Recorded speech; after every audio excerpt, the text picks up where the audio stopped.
Hello AOS fans, Robin's back again without Pete again. This week I'm looking at another book, but this is not a Word Wednesday post. Oh no, you probably tell it's probably not Wednesday. This is going to be the first in a irregular series of posts. Now I quite often start a regular series of things and don't carry them on, so this might be the only one, but you never know. So this is going to be called 5 Reasons to Read.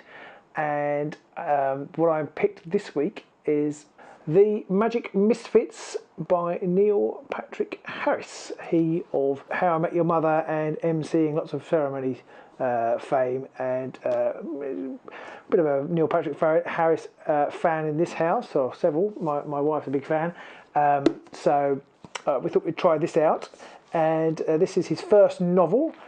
And it's called, as I said, The Magic Misfits, and he was head of the Magic Circle or something similar to that in the US, I think, until recently. So he's clearly into his magic, and you know his character on How I Met Your Mother, as well as being legend, wait for it, Derry, is a magician. And so this is kind of steeped in, I guess, in the things that he likes. I will say, although it's by Neil Patrick Harris, on the inside it says by Neil Patrick Harris and Alakazam. Alakazam. Interesting. So I've only just noticed that when I said it out loud. So I don't know whether that's a real person or not. But anyway, somebody else possibly wrote it. How much they wrote, I don't know. Anyway, and the story artistry is by Lizzie Marlin, and How to Magic Art is by Kyle Hilton. But I like Alakazam. That's made me laugh. And the book is actually kind of full of things like that. So here we are. Here are our 5 reasons to read The Magic Misfits. Number 1. There's magic. Yes, this book, as I sort of alluded to in my intro, is full of magic. And there's instructions for how to do some simple tricks, or not that simple tricks, but how to practice, and it stresses the importance of practice. And there's lots of sleight of hand and fun things in the book as you go out throughout. The central character is good at manipulation with his hands. And he's a young boy, and like all young boys, not all, but lots of young boys in children's stories, he's an orphan and he's got an evil uncle. So yes, the book is not entirely without cliche. And he's on the run, and he meets a gang of the Misfits. They become the Misfits, and that leads me on to reason number 2 to read this. So number 2, teamwork.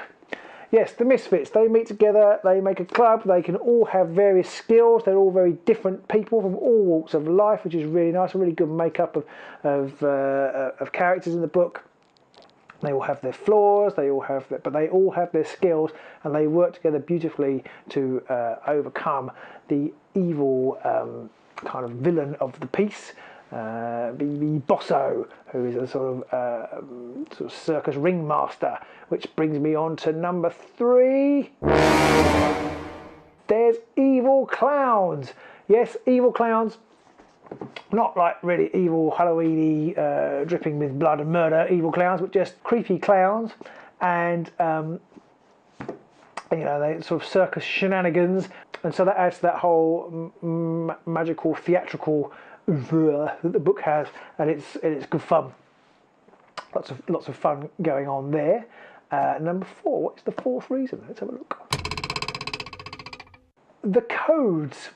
Yes, there's loads of codes in this book, which is really fun. It starts off with there's a code at the beginning of the book with a hidden message, and there's another hidden message at the back of the book, and there's all sorts of fun things, extra fun things in the book, as well as the magic tricks. There's some other fun things in there, and it even alludes to there's another code in there somewhere, which I haven't found yet.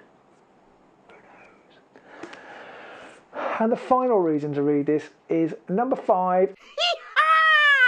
It's funny. Yes, again, I've kind of alluded to that in this, but yes, it is really good fun. There's lots of writers' action, lots of great one-liners. The Misfits all fire off each other really well. You'd expect it to be funny from Neil Patrick Harris, I guess, and it is.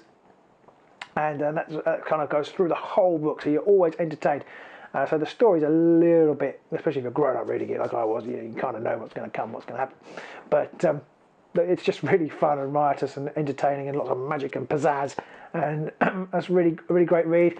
I would say it's a middle grade if you're in the US, probably 8, 9, 10-year-olds in the UK could read this no problem. It's promised to be the first in a series, and I should imagine it probably be quite successful. So I would hope there'll at least be another one or another two, because it's really good fun. So it's about a team of kids who come from all different sort of backgrounds and have different issues, and it's kind of part of the message is not judging people by their appearances, and at the end of the day actually how being a lot of children's books are, a lot of TV and whatever, how being good should win out at the end of the day. Of course in real life it doesn't always, but in this book, well, you'll have to wait and see, won't you?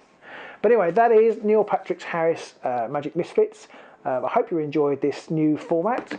I hope it was useful. If you liked it, then please do give us a thumbs up and put some comments below. And if you didn't like it, then just whatever. And if you didn't like it, then please do say why. Hopefully we'll do more of these. Probably after Christmas now. Not so much reading time this back end of the year, but so until next time, where we might do a Word Wednesday or 5 Reasons to Read, or maybe even play a game of Shakespeare, whatever, do tune in again to the Agents of Sigmar, and thank you very much for listening, and take care. Goodbye.